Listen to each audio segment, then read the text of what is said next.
भाऊ देखो, सबसे पहले एक बात शीशे की तरह साफ कर लेते हैं, नेपोटिज्म। हाँ, ये शो उसी का ही प्रोडक्ट है, शाहरुख खान के बेटे ने बनाया है और पूरी इंडस्ट्री को ऐसा भर दिया जैसे शादी की बारात में बिन बुलाए मेहमान आ गए। तो टेक्निकली मुझे और बाकी सबको इसे गाली देनी चाहिए, है ना? लेकिन पता नहीं क्यों मुझे इसमें मजा आया। हाँ भाई, मुझे ये शो पसंद आया। अब इससे पहले कि तुम लोग कमेंट्स में बिक गया साला लिखना शुरू करो या मेरा जीपे और क्यूआर कोड मांगो, उससे पहले मेरी पूरी बात सुन लो, क्योंकि ये शो इतना डाइवर्स होने वाला है ना, मतलब या तो तुम इस शो को सर पर चढ़ाओगे या तो तुम गटर में फेंक दोगे, बीच का कोई रास्ता नहीं है। तो रिव्यू शुरू करने से पहले एक बात दिमाग में बिल्कुल साफ कर लो, ये शो बनाने के लिए और जिस तरह से बनाया गया है उसके लिए सिर्फ टैलेंट नहीं बल्कि बहुत सारे गट्स और इंडस्ट्री का तगड़ा सपोर्ट चाहिए। ये कोई बाहर का डायरेक्टर बनाना तो छोड़ो, शायद सोच भी नहीं सकता, क्योंकि ये शो बॉलीवुड के अंदर की सच्चाई पर एक ऐसा तमाचा है जो मजाक मजाक में सब कुछ कह जाता है। जो हम सब बॉलीवुड के बारे में सोचते थे वो सब कुछ इसमें है।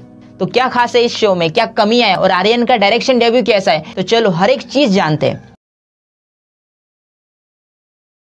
तो सबसे पहले कहानी क्या है वो जानते हैं। एक आउटसाइडर है आसमान, जो दिल्ली से आया है, टैलेंटेड है और सुपरस्टार बनना चाहता है। दूसरी तरफ इंडस्ट्री का सबसे बड़ा सुपरस्टार अजय तलवार, यानी अपने लॉर्ड बॉबी देओल, जिनकी एक बेटी है करिश्मा तलवार। अब अजय को अपनी बेटी को लॉन्च करना है, लेकिन कहानी में ट्विस्ट तब आता है जब उसे अपने फिल्म में हीरो के रोल के लिए आसमान को लेना पड़ता है।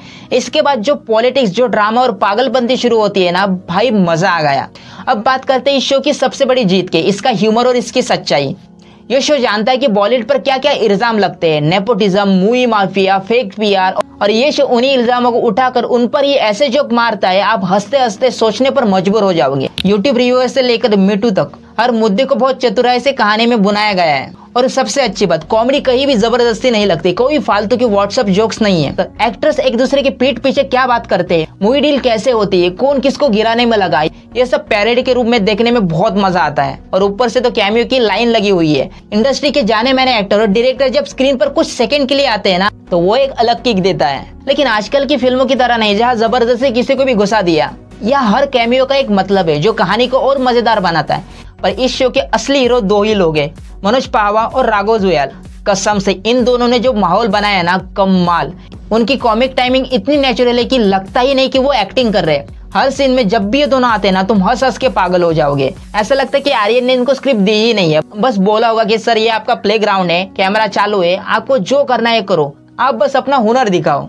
इस शो में गाली गलौज इतनी है कि शायद सेंसर बोर्ड ने ईयरफोन लगाकर ये शो देखा होगा। लेकिन इन दोनों एक्टर के मुंह से ये गाली भी जस्टिफाई लगती है। मनोज पावा के मुंह से निकली हुई हर लाइन, हर गाली आपको हंसाती है।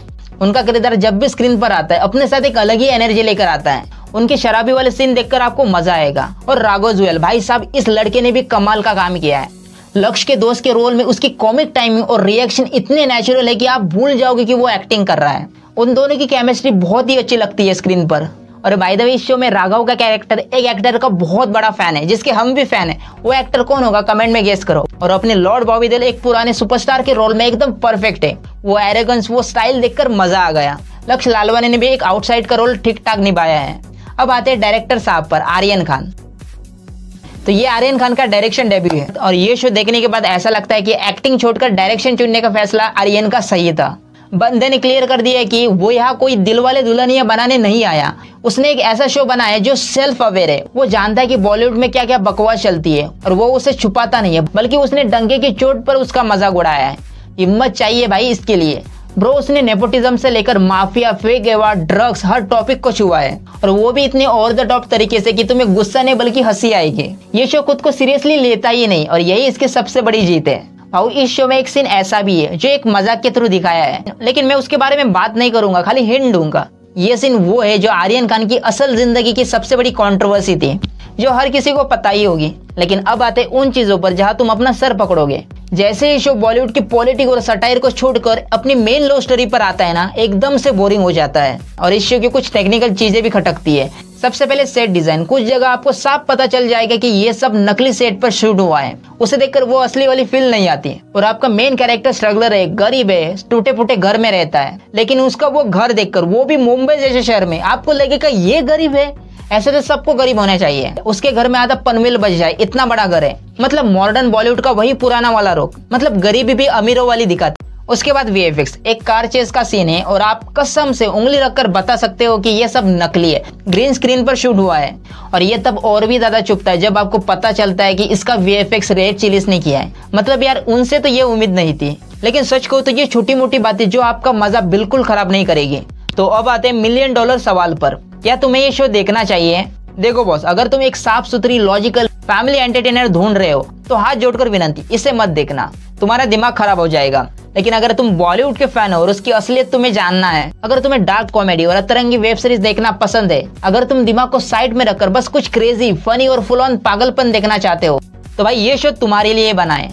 मेरी तरफ से द बी ऑफ बॉलीवुड को मिलता है एक सॉलिड गो फॉर इट। ये एक रोलर कोस्टर राइड है जो तुम्हें शॉक करेगी, हंसाएगी और शायद सोचने पर मजबूर कर देगी, क्या बॉलीवुड में ऐसा होता है? तो जाओ देखो, फिर कमेंट में आकर बताना कि तुम्हारा दिमाग कितना घुमा। और हाँ, मेरी बातों से सहमत हो तो वीडियो को लाइक जरूर करना, दोस्तों के साथ शेयर भी करना ताकि मेरे चैनल को थोड़ी बहुत रीच भी मिले।